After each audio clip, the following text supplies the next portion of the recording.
Molweni, ngiyanibulisa nonke. Ngiyayibulisa South Africa, ngiyayibulisa Africa.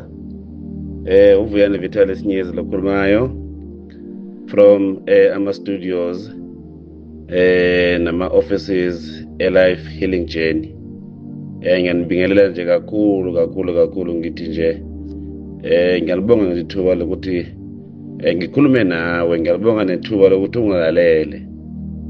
Uvuyani Vitalis Nyezi le umshengu omkhulu Chabalalo mhle from le e-Eastern Cape, kodwa ke hayi umuntu uzinzela eThekwini ngokusebenza.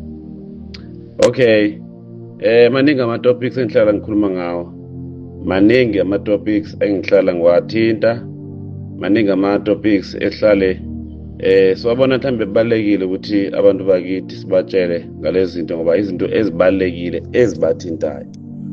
Sesithinte ama-topic aka-psychology, aka-spirituality, aka-African spirituality, sihlanganise-ke no-psychiatric no-medical, ngoba phela lezi zinto ziyasebenzisana. Ezinye inkinga zivela medical, ezinye inkinga zivela psychological, ezinye inkinga zivela ngemoya. So la kama i-Life Healing Journey singabantu abayijulela kakhulu impilo sibheka ngayo yonke indlela, sisebenzisa i-holistic approach. Okay, namhlanje ngizokhuluma ngodaba oluthinta wonke umuntu. Ngikhuluma ngabantu besifazane, ngikhuluma ngabantu besilisa. Sizokhuluma nge-disappointment.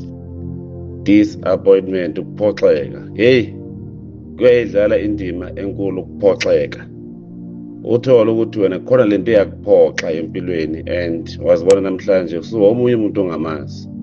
Wakhuliswa kahle, yonke into yahamba kahle, kodwa nje kunesigameko esenzeke empilweni yakho. Njengamanje usuwomunye umuntu nawe ungasamazi, ungasamqondi ukuthi hayibo kanti mina sengaba njani. So kodwa ngicela ukukhuluma ngaloko common noma kujwayelekile, ama-disappointment esiwathola mhlawumbe nje kuphileni, mhlawumbe kumndeni, mhlawumbe kubangani, mhlawumbe kuma-relationship, kakhulukazi kuma-relationship. Ngiyazi ukuthi amadoda ayathinteka kakhulu i-disappointment, nabe besifazane bayathinteka i-disappointment. Uphoxeke, yazi uphoxeke kushintshe the whole story ngempilo yakho. Uthola ukuthi nje ngokwemicabango cognitively usuthintekile, ne-behavior yakho siyashintsha. So ngizokhuluma ngalelo daba namhlanje, disappointment. I-disappointment yinto e-affecta kakhulu imizwa, ngoba phela leyo ngalento isuka kuma-expectation ukuthi usuke ulindele lokhu kungenzeki. Unama-desires into oyidingayo oyifunayo empilweni yakho but zingenzeki. Nethemba, uthola ukuthi nje bunethemba lokuthi izinto zizohamba kanje but zingahambi kahle, bese lento yaku-affect. And uma iku-affecta lento lena ihamba elikhulu ibanga, ngoba uba umuntu oluze i-hope, uthola ukuthi nje awusenalo ithemba, usuyenza nje ngoba phela uphoxekile. So nje umuntu ongasenayo nje i-baseline ye-hope and ne-control awusenayo nje impilo yakho. Impilo yakho isiyahamba nje, isiyayiflowela, awusenalutho lokuthi njengamanje impilo yami ngiyayicontrola. Frustrated ngale ndlela ukuthi nje umuntu o-sadness, hlezi nje u-sad, umuntu ohlezi one-sadness, nobuhlungu obu-emotional, esithi i-emotional pain. Low pain leyo deep ngoba inemizwa phakathi. And futhi ube umuntu futhi on a sense of failure, ukuthi hayi vele mina bethu mina hayi ngisahluleki mina. Yabona nje nabantu vele ayisento engihlanganisa nabanye abantu futhi bavele ngisahluleki. So i-disappointment iyayenza lento esithi i-emotional grief. Uthola ukuthi ngokwemizwa umuntu nje futhi ongathi khona into efile kuwena, bona nje ngathi uzilile ngokwemizwa. Uthola ukuthi nje yabona abantu umuntu olahlekelwe something uba njani. So uba lowo muntu ngoba i-disappointment into ebalulekile ekudestroyayo empilweni yakho, iyakudestroya nje kakhulu significantly. So into uma ingahamba kahle empilweni yakho uba disappointed. Lapho bengisacabanga, lapho bengisakhuluma nje psychological, angakayi ko-spiritual, ngoba ko-spiritual umoya wakho noma ngokomoya kusokhona into eyilindele but ubone ukuthi akwenzekanga. So nje sikhuluma la nge-soul expectation, phinde sikhulume nge-delivery yempilo, ukuthi impilo ayideliveranga lento lena ibifuna umoya wakho. So lento kwenza ukuthi nje uluze ukholo, loss of faith, uthola ukuthi nje uyaphila kodwa awusenalo ukholo, ube discouraged nje ngokomoya, ngoba phela yonke into uma uyenza ngokomoya.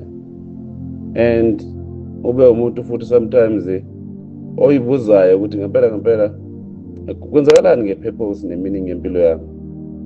Ngabe mhlawumbe uNkulunkulu ungilahlile, umhlaba ungijikele, mhlawumbe nokhokho aba-exist, abekho.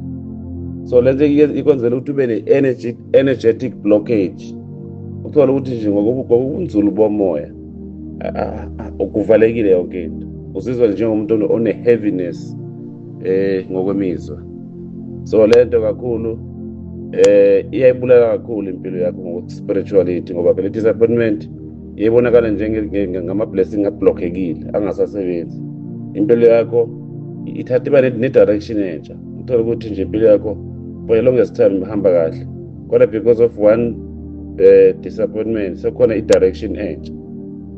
Uthola ukuthi nje ngokomoya sokunesifundo esisha sosifundile ngempilo. So lento iyakuthinta kakhulu ngokomoya, even socially abantu bakufeyila, ama-relationship, abantu awabathembi, umuntu ngomphakathi. Yazi uyobona ngathi nomphakathi aweseki nje, uyibona ngathi ungahlala wedwa, engathi nje ithemba lingakuphelela nje, likuphelela ithemba. Uthola ukuthi nje lento ye-relationship kuwena nje ayisasebenzi kakhulu. Even wesike ka-medical, ngo-medical phela uthinta kakhulu physical. Uthola ukuthi lento lena seze yaba i-stress kumzimba wakho-ke manje. Sunama-chest pains, unama-tension, ongawazi asukaphi, une-energy very very low. Hlala umuntu ohlala bephethwe ikhanda, kubuhlungu la, ama-back pains, mahlombe, umzimba uyasinda. Yabona nje asakwazi nokuthi ukudla kudigesteke kahle, unenkinga ze-digestion. So lento le ye-disappointment iyakwazi ukuthi igcine seyi-chronic, and mase ziyaba yi-chronic disappointment igcina sekulidela kuma-chronic stress.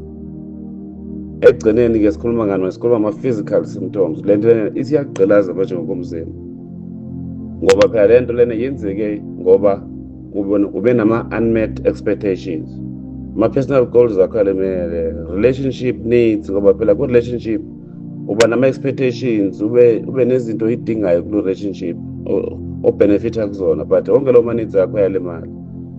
Even career wise, uthola ukuthi nje usuyafunda, usuyasebenza, usuyenza nje awusazi ukuthi wenzani.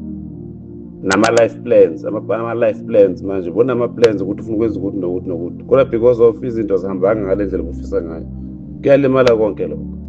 So nje iyinto esilimazeka kakhulu ngokomqondo, ngoba phela ugcina sokuthi mhlambe I'm not good enough, vele mina ngiyafeyila. Abantu nje abathembakele futhi abantu wonke umuntu unga-against mina, abantu vele abangithanda, abantu abangifuni, ayikho vele into esebenzayo kumina. Ulahlekelwe ithemba, ube sad, frustration, kubuhlungu masoze uyiblame, ube ne-blame ukuthi hayi vele mina ngiyazazi mina kuyabheda. So ngokwe-behavior uba withdrawal, awusekho nje kubantu, uyaphuma nje kubantu, hlezi ukuthi hayi ngizobona.